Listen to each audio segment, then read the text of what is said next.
Everyone, तो आज के सेशन में हम यहाँ पर जो क्वेश्चंस करने वाले हैं रिसर्च एप्टीट्यूड के पीवाईक्यूज।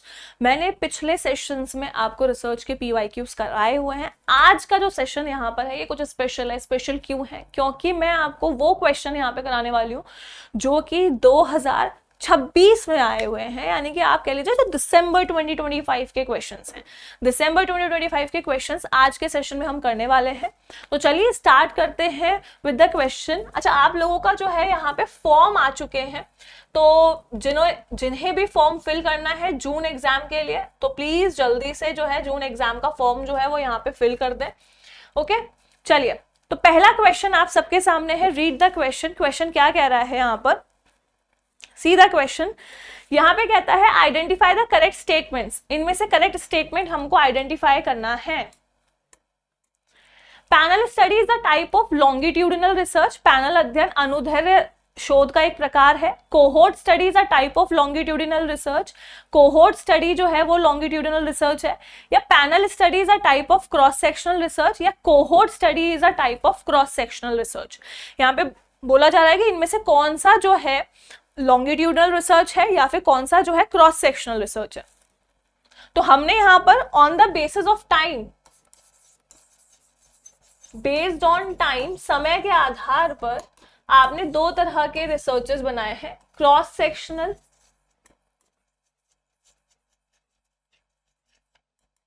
And longitudinal. ठीक है, लॉन्गिट्यूडिनल एंड क्रॉस सेक्शनल। अच्छा देखो, जब हम क्रॉस सेक्शनल की बात करते हैं, क्रॉस सेक्शनल का मतलब होता है एट अ सेम टाइम, जब आप क्या कर रहे हो, सेम टाइम पे जब चीजों की स्टडी कर रहे हो। लॉन्गिट्यूडिनल का मतलब क्या होता है, आप लंबे समय तक जब आप यहाँ पे रिसर्च करना, यानी कि आपको एक पर्टिकुलर जैसे बैच ले लिया, अब वो जो बैच है आपका यहाँ पर उसकी स्टडी में 10-5 साल तक कर रही हूँ, तो लंबे समय तक जब आप स्टडी करते हो दैट इज लॉन्गिट्यूडिनल। तो क्रॉस सेक्शनल के टाइप्स नहीं है पैनल स्टडी, ना ही आपका कोहोर्ट स्टडी है। तो पैनल स्टडी और कोहोर्ट स्टडी जो है, इसके साथ साथ अगर आप यहां पे देखोगे ट्रेंड एनालिसिस, ट्रेंड भी जो है आपका लॉन्गिट्यूडिनल है। तो answer is A and B only, यानी कि पैनल अध्ययन और सहगण कोहोर्ट जो अध्ययन है ये आपका एक प्रकार का अनुदैर्ध्य जो है यहां पर आप रिसर्च माना जाता है। चलिए नेक्स्ट क्वेश्चन देखिए, सीधा क्वेश्चन। क्वेश्चन पढ़ो इसको एक बार कि क्वेश्चन क्या कहना चाह रहा है। Read the question.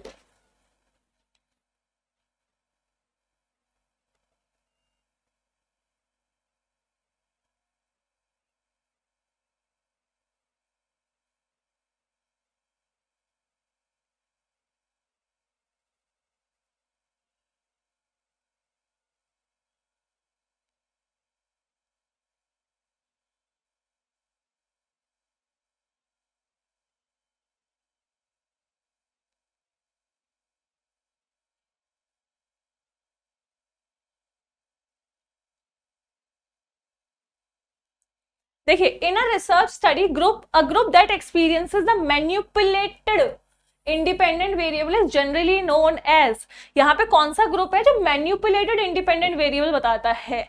मैन्युपुलेशन किसके अंदर होती है? कौन सा इंडिपेंडेंट वेरिएबल्स मैन्युपुलेशन के लिए होता है? देखो, प्लेसबो ग्रुप नहीं है, कंट्रोल ग्रुप, इसके अंदर तो नॉर्मली आप कंट्रोल ग्रुप के अंदर कोई चेंज ही नहीं करते हो, है ना। जब आप एक्सपेरिमेंटल रिसर्च पढ़ते हो तो एक्सपेरिमेंटल ग्रुप कहलाता है। एक्सपेरिमेंट रिसर्च के अंदर हम जब एक्सपेरिमेंट रिसर्च पढ़ते हैं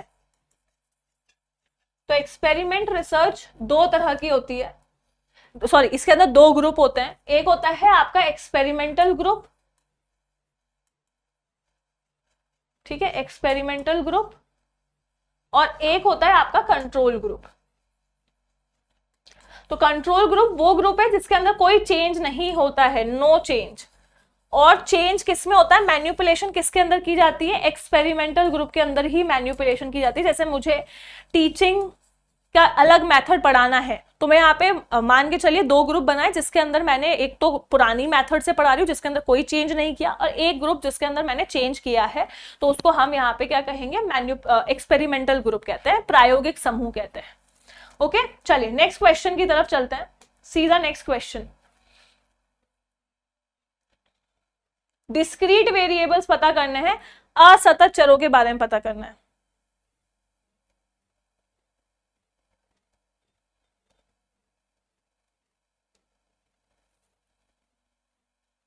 देखिए, number of students in each class of a school, number of heads obtained in 10 tosses of a coin, marks scored by students in objective type examination with negative marking for incorrect responses, या height of students in A school. देखो, किसी विद्यालय में प्रत्येक कक्षा में छात्र कितने होते हैं? जैसे आपकी क्लास के अंदर मान के चलिए 30 स्टूडेंट्स हैं, 10 में से हो सकता है, मैंने जब कॉइन टॉस किया है, 10 में से हो सकता है कि 7 बार जो है हेड आ रहा हो। अच्छा, marks scored by student in objective type examination, जिसके अंदर माइनस मार्किंग होती है। माइनस मार्किंग कितनी होती है? 0.33 की नेगेटिव मार्किंग होती है, ठीक है, 0.33। जैसे किसी भी एग्जामिनेशन में अगर आप देखोगे, मोस्टली यूपी एग्जाम्स वगैरह में देखोगे 0.33 का जो है यहाँ पे आपको नेगेटिव मार्किंग होती है। अब 0.33 अगर माइनस कर देते हो किसी में से भी, तो आपको जैसे मान के चलिए 8.77 आ रहा है, तो 8.77 क्या है? यहाँ पे कंटिन्यूअस वेरिएबल है। क्या है? कंटिन्यूअस वेरिएबल है। हाइट ऑफ स्टूडेंट्स, अब किसी बच्चे की हाइट की बात की जा रही है, 5'7", तो ये आपका जो है कंटिन्यूअस है। तो जो डिस्क्रीट है वो क्या है? 30 स्टूडेंट्स इन 7 हेड। यहाँ पे जो डिस्क्रीट है वो क्या? डिस्क्रीट होता है आपका होल नंबर जब आप लेते हो, जैसे 1 2 3 4, और कंटिन्यूअस होता है जिसको आप डेसिमल में लेते हो। तो यहाँ पे हमारा A and B only. Okay, चलिए नेक्स्ट क्वेश्चन देखिए। सी दिस क्वेश्चन, ये वाला क्वेश्चन देखो, see the question.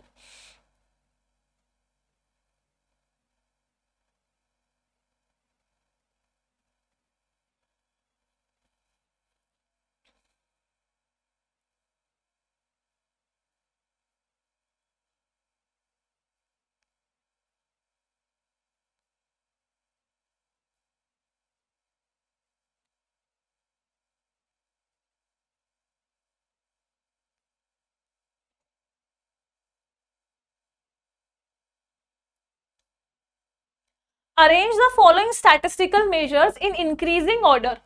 Increasing order में अरेंज करना है of their values for a given data set. आपको बोला है 6th decile, 3rd quartile, median and 70th percentile. इसको इंक्रीजिंग ऑर्डर में, या फिर आप कह लीजिए आरोही क्रम में व्यवस्थित करना है। अवरोही नहीं, आरोही क्रम में व्यवस्थित करना है। सबसे पहले सबसे छोटा क्या होगा, हम यहाँ पे देखते हैं। अरेंज करो इसको, देखो 6th डिसाइल, 6th डिसाइल का मतलब क्या है? छठा दशमक, छठा दशमक यानी कि 60th। 3rd क्वार्टाइल, पहले तो मीडियन देखो, मीडियन होता है 50th परसेंटाइल, और 70th परसेंटाइल हो गया। अच्छा, 3rd क्वार्टाइल, मैं यहाँ पे लाइन बना रही हूं, डेटा को हम 3 क्वार्टर में डिवाइड करते हैं, Q1, Q2, Q3। 25-25% डेटा होता है, यहाँ 25%, यहाँ 25, यहाँ 25 और यहाँ 25। दिस इज 25, ये 50, ये 75। तो क्वार्टाइल 3 जो है कितने परसेंट डेटा आता है? क्वार्टाइल 3 है 75। अब अरेंज करो, सबसे छोटा कौन सा है? मीडियन, ठीक है, सबसे छोटा मीडियन, और सबसे बड़ा यहाँ पे आपको दिख रहा है 3rd क्वार्टाइल Q3। तो मीडियन है C, ओके, और C, और उसके अलावा आपको यहाँ पे जो है B लास्ट में आ रहा है, तो आंसर इज 2, ठीक है। मीडियन सबसे छोटा है, देन 6th डिसाइल, ठीक है, 6th डिसाइल के बाद में आपका आ रहा है 70th परसेंटाइल, और लास्ट में आ रहा है आपका Q3, ठीक है, 3rd quartile. Okay, I hope कि ये समझ में आया होगा। आपको केवल यहां पर इंक्रीजिंग ऑर्डर में अरेंज करना था। चलिए नेक्स्ट क्वेश्चन देखिए, सी दिस क्वेश्चन।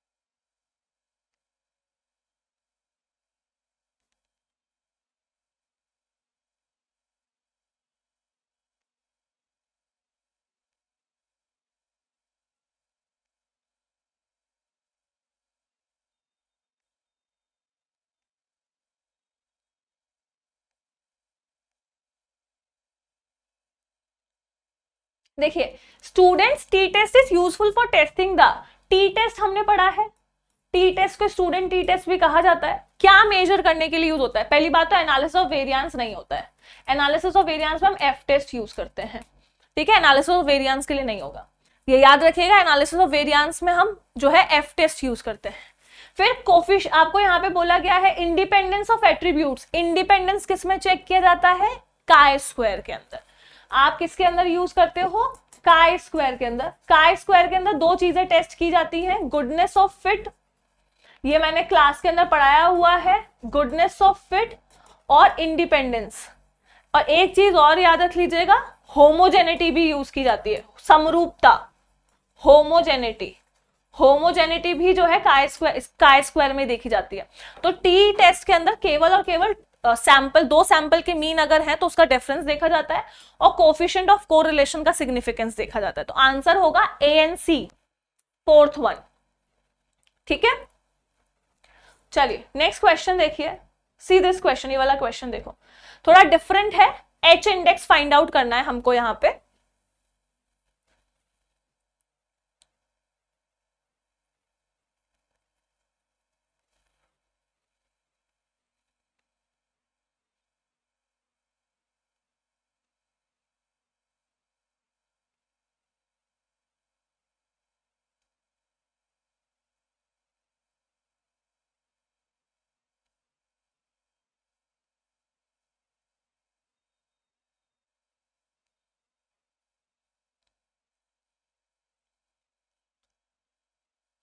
देखिए the H index is use to gauge a researcher's productivity if doctor Amar has publish 5 papers within the following citation counts 21, 12, 4, 2, 1, then what is the H index of doctor Amar. अच्छा देखो यहाँ पे सबसे पहले हम देखते हैं कि आपको डॉक्टर अमर ने जो है कितने पेपर लिखे हैं, पेपर 1, पेपर 2, हम यहाँ पेपर 1 के हिसाब से करते हैं, पेपर 1, 2, 3, 4 एंड 5।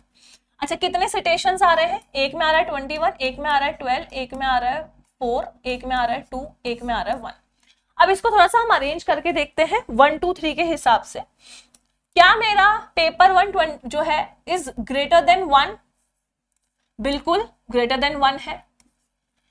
क्या मेरा पेपर 2 ग्रेटर देन 2 है? 2 सिटेशन से ज्यादा आ रहे हैं, बिल्कुल 2 सिटेशन से ज्यादा आ रहे हैं। क्या मेरे पेपर 3 में 3 सिटेशन से ज्यादा आ रहे हैं? बिल्कुल 3 सिटेशन से ज्यादा आ रहे हैं। क्या मेरे पेपर 4 के अंदर 4 सिटेशन से ज्यादा आ रहे हैं? जी नहीं, 4 सिटेशन से कम आ रहे हैं। तो मेरा जो यहाँ पे एच इंडेक्स होगा वो होगा यहाँ पर थर्ड पेपर का, ठीक है। तो आंसर इज 2, 3, केवल 3 पेपर हैं जिसके अंदर आपको यहाँ पे सिटेशंस देखने को मिल रहे हैं सही से। तो 3 जो है यहाँ पे आपको क्या है, केवल 3 पेपर। उन्होंने कहा कि what is the H index of doctor Amar, तो 3 is the H index of doctor Amar. यहाँ पे सिंपली 1, 2, 3 से कंपैरिजन कीजिएगा। 1, 2, 3 के हिसाब से क्या 1 से ज्यादा है? बिल्कुल, तो 1 आपका एच इंडेक्स हो रहा है। अच्छा 2 से ज्यादा है तो एच इंडेक्स हो रहा है, 3 से ज्यादा है तो एच इंडेक्स हो रहा है, और 4 से लेकिन कम है तो ये एच इंडेक्स यहाँ पे आपका माना नहीं जाएगा। तो जहां पे खत्म हो रहा है वहीं तक हम एच इंडेक्स मानेंगे, यानी कि 3 को हम एच इंडेक्स मानेंगे। चलिए नेक्स्ट क्वेश्चन देखिए, सी दिस क्वेश्चन, ये वाला क्वेश्चन देखो, रीड द क्वेश्चन।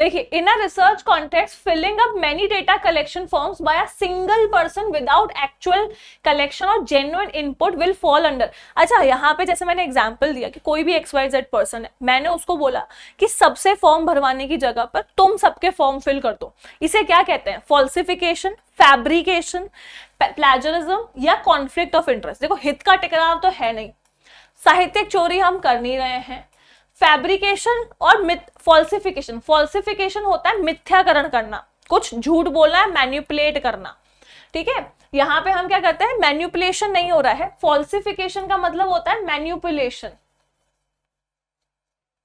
हेर फेर। लेकिन यहां तो हम क्या कर रहे हैं, हम जेन्युइन आंसर्स फिल नहीं कर रहे हैं, हम फैब्रिकेशन कर रहे हैं। फैब्रिकेशन मतलब जालसाजी की जा रही है कि आप यहाँ पर जो है अपने रिस्पोंडेंट से फॉर्म भरवाने की जगह पर आप अपने रिस्पोंडेंट से फॉर्म नहीं भरवा रहे हैं। रिस्पोंडेंट से फॉर्म भरवाने की जगह पर आप क्या कर रहे हो, आप जो है किसी और से यहाँ पे फॉर्म फिल करा रहे हो। देखिए आपने सारे फॉर्म किसी एक इंसान को दे दिया और वही आपका जो है फॉर्म फिल कर रहा है, ठीक है। इसको हम कहते हैं फैब्रिकेशन, जालसाजी। ये वाला क्वेश्चन देखो एक बार, मैं हिंदी में शो करूंगी, पहले इसको इंग्लिश में देख लीजिए। सी द क्वेश्चन इन इंग्लिश, फिर मैं आपको ये हिंदी में शो करती हूँ।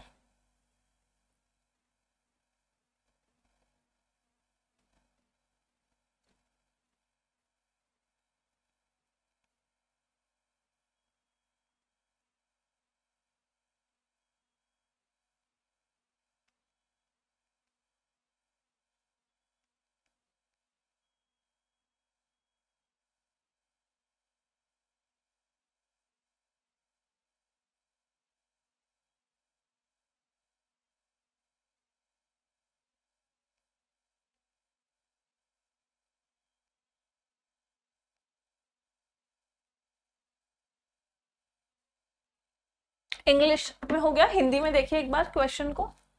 शोध संदर्भ में साहित्यिक चौर्य का निम्न में से किन किन के द्वारा परिहार किया जा सकता है।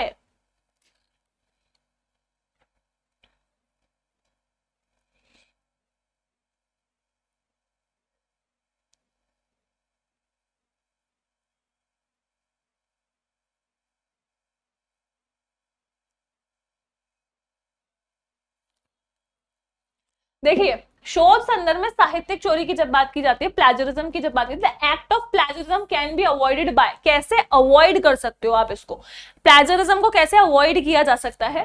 गिविंग प्रॉपर सिटेशन, आप सोर्सेज का प्रॉपर सिटेशन दे दीजिए तो आप यहाँ पे आराम से प्लेजरिज्म को खत्म कर सकते हो, यानी नहीं मतलब प्लेजरिज्म नहीं होगा। फिर आता है क्रेडिटिंग ओनली मेन ऑथर, ये गलत है, केवल मेन ऑथर का नाम लिखने से नहीं होता है। Paraphrasing correctly and giving citation, paraphrase कर लो और सिटेशन दे दो तो आपकी यहाँ पे साहित्यिक चोरी नहीं मानी जाती है। Replacing the name of original data, आप ओरिजिनल ऑथर का नाम ही रिप्लेस कर रहे हो, हटा रहे हो तो प्लेजरिज्म होगा ही। Using a plagiarism checker tool, plagiarism checker tool को यूज करोगे तो आप यहाँ पे प्लेजरिज्म को अवॉइड कर सकते हैं। तो ACE आंसर फॉर ACE, ठीक है। नेक्स्ट क्वेश्चन देखिए, इसका भी मैं हिंदी एक बार शो करूंगी, आप लोग क्वेश्चन देखो।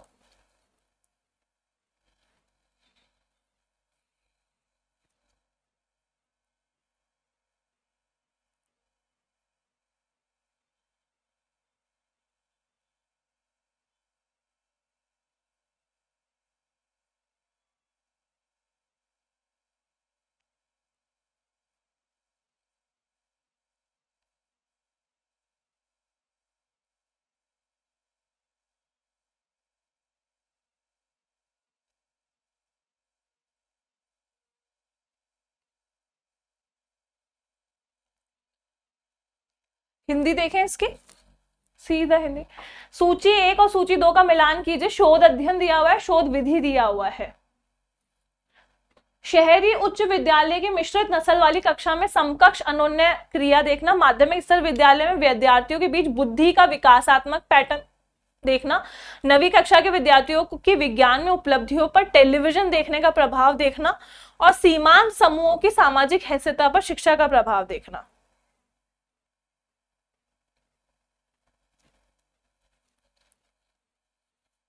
देखिए अभी यहाँ पे हम कह रहे हैं पीयर इंटरेक्शन इन अ racially mixed classroom. Racially mixed classroom की बात क्या होती है, जब आप मिश्रित नस्ल वाली कक्षा की बात कर रहे हो, यानी कि कल्चर की बात की जा रही है। जब हम कल्चर की बात कर रहे हैं तो कौन सी रिसर्च आती है, नृजातीय शोध। कल्चर की जब बात करते हैं तो कौन सी रिसर्च आती है, नृजातीय, इथनोग्राफिक, ठीक है। अच्छा देन यहाँ पे A का 3 हुआ तो आंसर जो होगा, आंसर जो होने वाला है दैट इज 2 होने वाला है, वैसा क्लियरली दिख रहा है, आंसर इज 2। लेकिन फिर भी हम देखते हैं माध्यमिक स्तर विद्यालय के विद्यार्थियों के बीच बुद्धि का विकासात्मक पैटर्न देखना। मुझे बुद्धि का विकासात्मक पैटर्न देखना है, तो विकासात्मक पैटर्न यानी कि आपने कहा कि भाई मुझे एक ही टाइम पे क्रॉस सेक्शनल। अच्छा, 9वीं कक्षा के विद्यार्थियों में विज्ञान उपलब्धियों पर टेलीविजन देखने का प्रभाव, टीवी देखने का प्रभाव कैसा पड़ रहा है बच्चों की नॉलेज पर या बच्चों के विज्ञान उपलब्धियों पे, उसका इफेक्ट देखा जाता है प्रायोगिक, क्योंकि हम एक्सपेरिमेंट कर रहे हैं बच्चों के ऊपर, क्या करके देख रहे हैं, एक्सपेरिमेंट करके